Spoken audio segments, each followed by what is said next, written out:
กาถือว่าเข้าสู่บรรยากาศสามัคคีระบงหอบต่อไปอีกทีนึงบ่ได้เนาะก็ถือว่าจากใจจริงถึงว่าดนตรีเขาขอมอบเป็นความเบิกบานประเสริฐสามัคคีระบงหอบนี้ขออนุญาตจัดเป็นรอบมอบเป็นเกียรติแก่ทั้งยังไอเสียพุทธเด้อมันนี่เด้อสิเป็นทั้งเสียใหญ่ใจดีเสียใหญ่ใจสปอร์ตบริกรเด็กน้อยก่อนแต่ผู้ใหญ่ย้ำนอน สิเป็นทั้งเสียพุทธเจ้าของห้างซ่อมแปลงรถจักรห้างบริการซ่อมแปลงรถจักรทุกชนิดขันรถห้างยู่ไปหาเพิ่นซ่อมก่อนจะคอยขี่ขันโคนทางมาหาบ่อขมูขี่ก่อนจะคอยสอบ เนาะสำหรับคนใจคู่บวกคู่พรของทั้งง่ายเสียพุทธนี่แม่นขอเป็นทั้งภรรยาของเพิ่นเองเด้อมันนี่เด้อหรือว่าผู้คมเหงของเพิ่นเองสิเป็นทั้งเจบีเด้อมันนี่เด้อเป็นเกียรตินำดาบพระทักเข้าสู่ของบกบาทประเสริฐแล้วก็แล้วกันสำหรับพรนี้แต่ว่าบางคู่บางคนนี่ยังโสดบางคู่บางคนนี่ยังซิง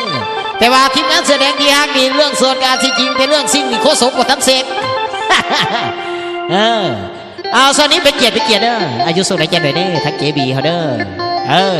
ทางง่ายเสียพุทธนี่บอกว่าแล้วพุทธเอาเบอร์นี้เบิร์ดหลายจอกหลายแก้วแล้วเบิร์ดทอดน้ำมันเบอร์นี้ก็ดี เนาะเอาส่วนนี้เป็นเกียรติเนาะลำดับพระทังเจ้าเก้าออกมาแล้วเสื้อๆในนี้ทั้งอาจารย์นักดนตรีเขาก็ดีทีมงานเขาขอมอบผมเบิกบานวัสดุให้เนาะเป็นเกียรติเสริญทั้งเสียพุทธเขามาดีเนาะเก้าบัตรเตรียมมากันแล้วฝากต้อนให้บนว่าขอเป็นเพื่อนสิบินอาวุโสในเด้อเป็นจังหวะสามซ่าจ้าโอเคบดีฝากต้อนให้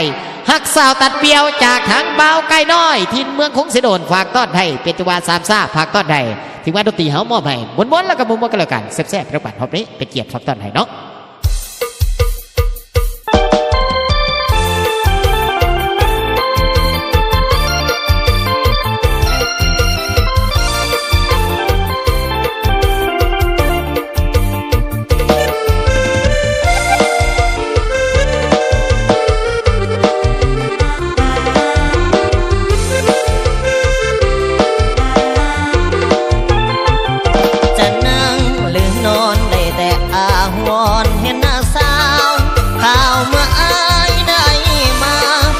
วันดา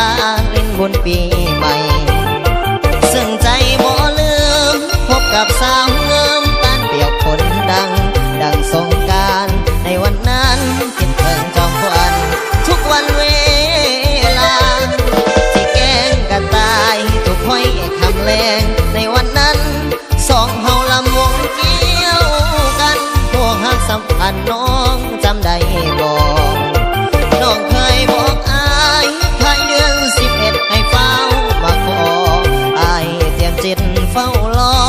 เพื่อจะไปขอตามประเพณีไอ้ห้องเพลงเกี่ยวหักสาวตันเดียวเป็นคำเตือนยันน้องไหลลืมเลือนบิดเบือนสัญญาครั้งก่อนวอนสาวตันเดียวอย่ามีใจเลี้ยวดังเดือดทลาให้สมดังว่าตามคำสัญญาที่ตกลงกันอายเดือน11คนขาดเม็ดอายมาขอแทนให้น้องบอกพ่อแม่หรือเท่าแก่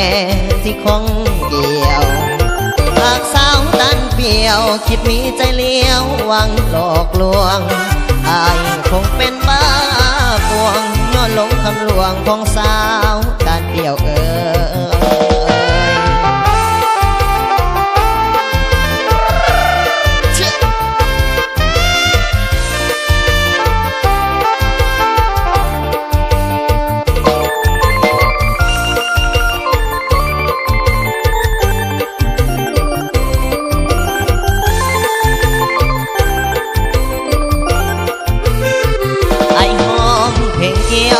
สาวตัดเปี่ยวเป็นคำเตือนอย่าน้องไหลลื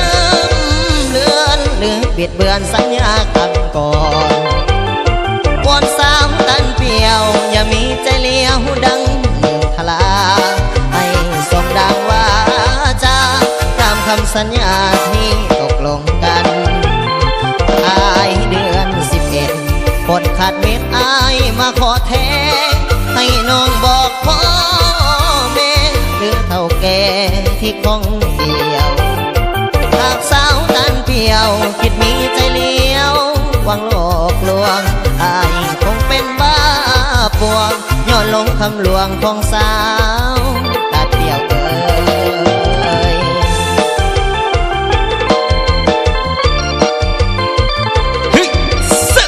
เอาเอวนอนในเด้อมันนี่เด้อ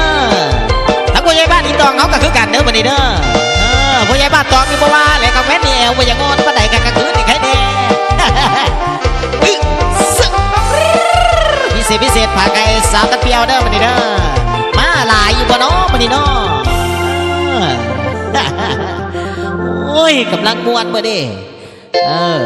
บางครูบางคนบอกขอสองซ้อนแน่ๆซ้อนนี่บ่ได้ตอนตะบีนี่เอาสีซ่าๆก่อนแม่นบ่จานสุนิทรเลย ขันบ่สิแล้วหัดไว้เขาก็ตอนตะบีนี่มันแหลกสีซ่าๆเนี่ย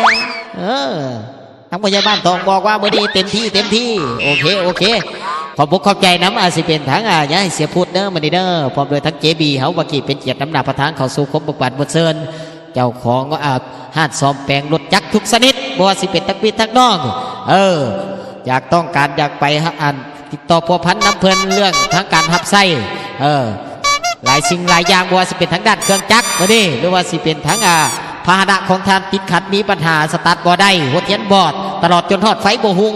ติดต่อพัวพันเพิ่นได้พี่น้องเขาบ่ว่าสิเป็นทั้งสายตรงสายด่วนกับ02097499909เด้อพี่น้องเด้อ02097499909เด้อพี่น้องโอ้ยคือมามีเพชรขีนน้ำบัน โอ้ยจะเป็นชาติเลย